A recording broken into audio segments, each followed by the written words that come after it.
નમસ્કાર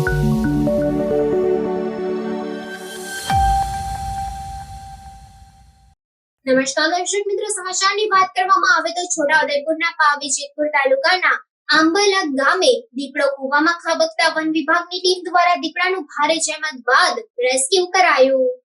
છોટાઉદેપુર જિલ્લામાં વન્ય પ્રાણી દીપડાની નોંધપાત્ર સંખ્યા છે અને પાવી જેતપુર તાલુકામાં અનેક ગામોમાં દીપડા જોવા મળ્યાની ઘટનાઓ વારંવાર બની છે, જેને વન વિભાગ દ્વારા રેસ્ક્યુ કરી જંગલમાં મુક્ત કરવામાં આવે છે.